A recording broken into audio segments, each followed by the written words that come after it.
Derinkuyu, the underground city found behind a basement wall. Tonight, we go down into it slowly. Set your breathing to a walking pace. We are in Cappadocia, in central Turkey, where the land looks poured rather than built. The evening is the color of dry honey. Wind moves over a wide plateau, and the low houses of a small town settle into their shadows. Nothing here announces what lies beneath. There are no towers, no great gates, no monument reaching for the sky. The wonder of this place points the other way, downward into the rock. For now, stay up here with the last of the light. Let the plateau be ordinary, a town at dusk, chimneys breathing thin smoke, dust settling on the empty road. Remember this quiet surface, because everything we will find tonight was carved to stay hidden beneath exactly this. An unremarkable evening, over an unremarkable town. The year is 1963. A man in this very town is renovating his house. He swings toward a wall in his lower room, plain plaster, nothing more. The wall gives way. Behind it, where there should be solid earth, there is air. A dark opening breathes cool against his face. He leans in, and the passage does not end. It runs on, carved smooth, into the rock beneath his own floor. That single broken wall opens onto something no living person in the town had ever seen. Room after room, stairway after stairway. A city folded into the ground. Here is the part that stays with you. His family had lived above it for years. The whole town had. Generation after generation walked, cooked, and slept over a hollow world, and never knew the floor was also a roof. Tonight we go down where he went, and we take our time. Let the world of that evening settle around us. Derinkuyu sits on the high Anatolian plateau, roughly 1,300 meters above the sea. The air is thin and dry. Winters bite hard here, summers crack the soil. Above ground, life is modest. Bread ovens, low stone walls, animals brought in before dark. It is easy to walk this town and feel you have seen all of it. A church, a square, a scatter of houses, but the ground here keeps secrets the way other places keep archives. Beneath the streets, the rock is riddled, passages, chambers, wells sunk deep into the dark. The people of Cappadocia have known for a very long time that their land can be hollowed out and lived in. What was lost over the centuries was the memory of just how far down it truly went. Stay with the smell of cold stone. We are about to step off the surface. The stone keeps that memory too, cool, dry, patient, the perfect place for a town to disappear into. To understand the city, you have to understand the rock. Millions of years ago, volcanoes near here, Erciyes and Hassan, buried this land in ash. The ash hardened over ages into a stone called tuff. Tuff is soft, soft enough to carve with iron tools, sometimes with little more than patience. But once its surface meets the open air, it cures and hardens, like a crust over bread. This is the quiet genius of Cappadocia. You can dig a room with hand tools, and the walls will hold. You can carve a stairway down through story after story, and it will not collapse on you. The whole region became a kind of sculptor's stone, worked from the inside out. Above ground, wind and water shaped it into strange spires and cones. Below ground, human hands shaped it into homes. The same rock. Two different chisels, one made of weather, one made of will. Come closer to the wall itself. Let your eye travel along the passage. The marks are still here, the small, patient scars of tools worked by lamplight thousands of years ago. No machines, no blueprints we have ever found. Just people chipping downward into the dark, one basket of rubble at a time. The corridors are narrow and low. In places you would have to stoop to pass. This was not an accident of poor planning. A tight, low tunnel is easy to defend and easy to seal. The whole city was shaped by a single, steady idea: go down, stay hidden, stay safe. Every chamber connects to the next by these carved veins of stone, storerooms, stables, kitchens with soot still darkening the ceilings. A place to press wine, a place to pray, all of it hollowed by hand from living rock, in the dark, with only fire for company. The land teaches the lesson before anyone teaches it. Where the rock will yield, people will always dig. Now, who carved the first of it? Here we have to be honest, the evidence is thin, and historians still debate it. Some argue the oldest galleries were cut by the Hittites more than 3,000 years ago, around 1200 BC. Others credit the Phrygians, a skilled people of the 8th and 7th centuries BC, known for fine building. What we can say with more confidence is that the city was not made in one lifetime or by one people. It was inherited.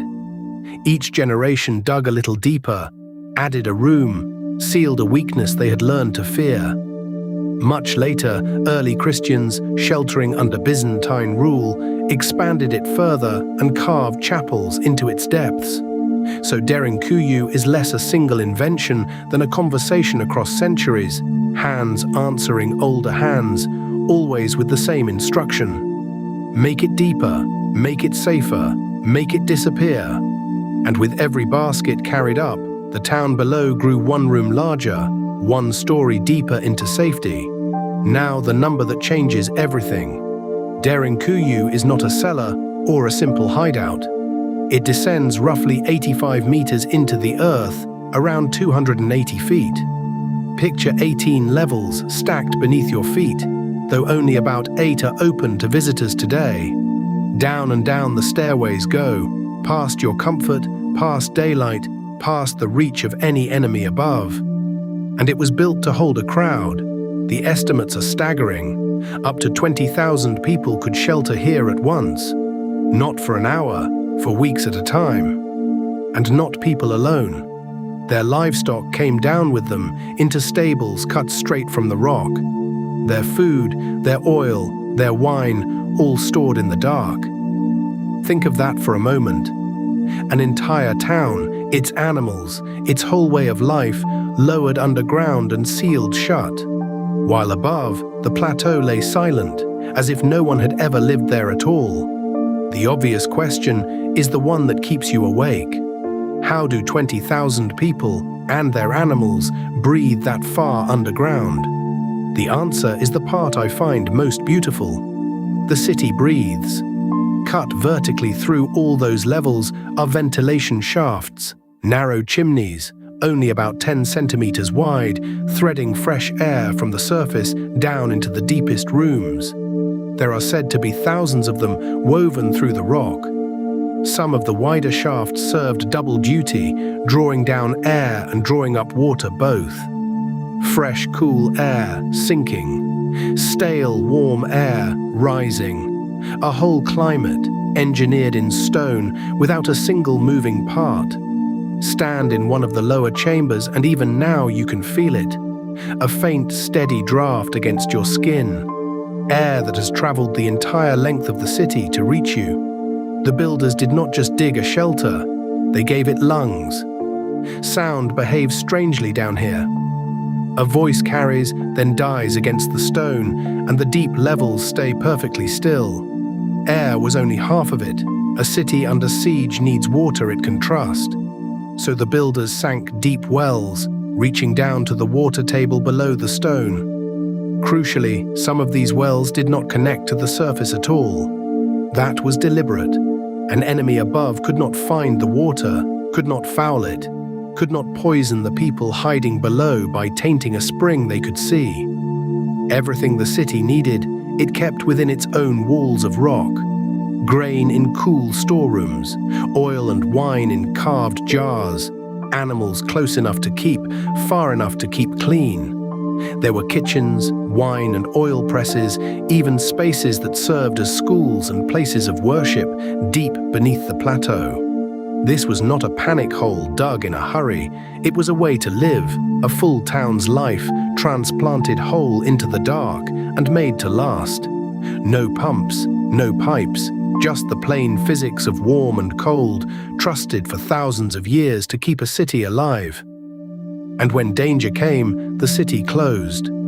At the mouth of the passages sat great round doors of stone, heavy wheels, some nearly 1.5 meters across, weighing hundreds of kilos. They rolled shut from the inside, sealing a corridor like a cork pushed into a bottle. Here is the clever part. They could only be moved from within. An attacker in the tunnel faced a wall of solid stone, with no handle, no seam to pull. And through a small hole cut in its center, those inside could see out and defend the gap. Level by level, the doors could be closed behind the retreating townspeople, so that even if one story fell, the deeper ones still held. You begin to feel the mind behind all this. Not fear exactly. Foresight. The calm, methodical planning of people who had learned over long centuries that the safest direction was always down. Down here, a siege could last as long as it liked. The town simply waited, fed and watered, out of reach. So who were they hiding from? Over the long centuries, the answer kept changing. Raiders, empires, armies passing across Anatolia like weather. The city was a refuge used again and again, most clearly by early Christians in the Byzantine era, sheltering from persecution and later from Arab raids. But refugees are only needed while the danger lasts. Slowly, over generations, the great threats faded. The reasons to go down faded with them. People spent less time in the depths, then none at all. The lower levels were left to the dark and the draft. The stone doors were rolled back for the last time and forgotten. Dust drifted down the ventilation shafts, and the surface, as it always does, closed gently over the memory. Houses were built, walls were raised. Somewhere along the way, a plain plaster wall was set across a passage, and the city beneath simply slipped out of everyone's mind. Imagine the sound of it closing, that low grind of stone on stone, and then a silence you could lean against. For how long, no one can say for certain. Long enough that an entire town grew up on the lid without knowing it. And Derinkuyu does not sit alone down there. It is one of hundreds of underground spaces honeycombed through Cappadocia. It is believed that a tunnel, some 9 kilometers long, once linked Derinkuyu to another underground city, Kaymakla, so that people could move between them entirely beneath the earth. That passage is impassable now, but its existence hints at something larger. Not a single hideout, but a hidden landscape, a second Cappadocia layered under the first. And here is the thought that lingers. If one whole city waited behind one basement wall, unnoticed for generations, some researchers suspect that other sealed entrances may still lie beneath ordinary houses in the region, quietly waiting, unopened, unmapped, never yet struck by a hammer. Today you can walk down into Derinkuyu. The lamps are electric now, and the stairways are worn smooth by visitors. But the essential strangeness survives. You descend past level after level, and the temperature steadies. And the air keeps its faint, patient movement, and you understand that people once lived a whole life in this cool dark. Above it, they were born and married and buried, layer upon quiet layer. The town above still stands, still ordinary. Children cross a square that is also a roof. What remains of Derinkuyu is not gold or statues or the names of kings. What remains is the sheer human effort of it, the decision, made and remade for thousands of years, to carve safety out of solid stone. You can rest here now, in that thought. The city is quiet again, as it was always meant to be, holding its cool breath beneath the plateau. That is the quiet weight of Derinkuyu. Not that it was found, but how much of the ground has never been asked. Some doorways, it seems, are simply waiting for the right wall to fall. The plateau keeps its secret gently now. Above, the last lamp of the town goes out.